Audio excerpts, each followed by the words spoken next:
ചെറുപ്പത്തിൽ തന്നെ ഒരുപാട് കഷ്ടപ്പാടുകൾ സഹിക്കേണ്ടി വന്ന ഒരു കുഞ്ഞിന്റെ കഥയാണിത്. എല്ലാ ബാധ്യതകളും അറിവ് വെച്ച നാൾ മുതൽ അവൻ സഹിച്ചു. രാവിലെ തന്നെ കൊണ്ട് കഴിയുന്ന എല്ലാ ജോലികളും ചെയ്യുവാൻ അവൻ ഉത്സാഹം കാണിച്ചു. രാവിലെ ജോലിയെല്ലാം കഴിഞ്ഞ് സ്കൂളിൽ പോകുവാനും ആ കുഞ്ഞു മടി കാണിച്ചില്ല. അവൻ മിക്ക ദിവസങ്ങളിലും സ്കൂളിൽ പോകുവാൻ സമയം വൈകിയിരുന്നു.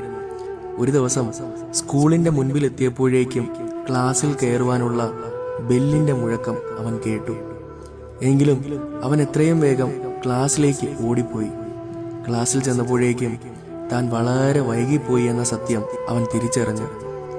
ക്ലാസ്സിൽ അപ്പോൾ ഉണ്ടായിരുന്ന ടീച്ചർ അവനോട് പറഞ്ഞു, ഇന്നത്തേക്ക് ക്ഷമിച്ചിരിക്കുന്നു, നാളെ നേരത്തെ വരണം കേട്ടോ. അവൻ ചെറുതായിട്ടൊന്ന് തല കുലുക്കി. പക്ഷെ എന്ത് ചെയ്യാനാ, അടുത്ത ദിവസവും വൈകി.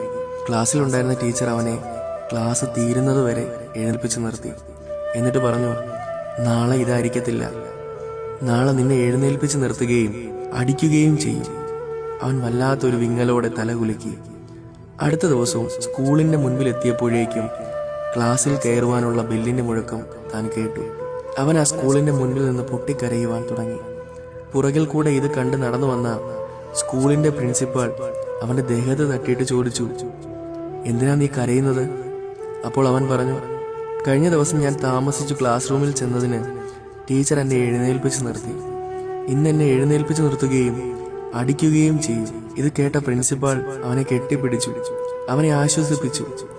അവന്റെ കയ്യിൽ പിടിച്ചു മുൻപോട്ട് പതുക്കെ നടന്നുകൊണ്ട് പറഞ്ഞു, മോനെ, നിന്റെ കരങ്ങളിൽ പിടിച്ചിരിക്കുന്നത് ഈ സ്കൂളിന്റെ സകല ഉത്തരവാദിത്വമുള്ള ഞാനാണ് എല്ലാവരെയും നിയന്ത്രിക്കുന്നത്. നിന്നെ ഇന്ന് ആരും ക്ലാസ്സിൽ എഴുന്നേൽപ്പിച്ച് നിർത്തില്ല, അടിക്കത്തുമില്ല. അപ്പോൾ അവൻ ആ കൈകളിൽ ഒന്നും കൂടെ മുറുക്കി പിടിച്ചു. അവൻ അവന്റെ കണ്ണുനീർ തുടച്ചു. പൂർവാധികം ആത്മവിശ്വാസത്തോടെ മുൻപോട്ട് നടന്നു. അവന് മനസ്സിലായി, ഈ കൈകളിൽ ഞാൻ സുരക്ഷിതമാണെന്ന്.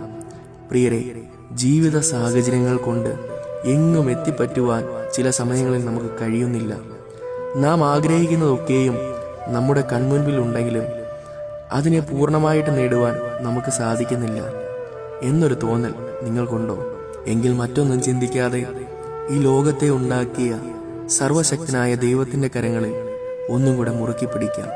മുൻപോട്ടുള്ള യാത്രയിൽ നാം എന്താഗ്രഹിക്കുന്നു അതെല്ലാം നമുക്ക് ലഭിക്കും. അതെ, ആ കരങ്ങളിൽ നാം സുരക്ഷിതരാണ്.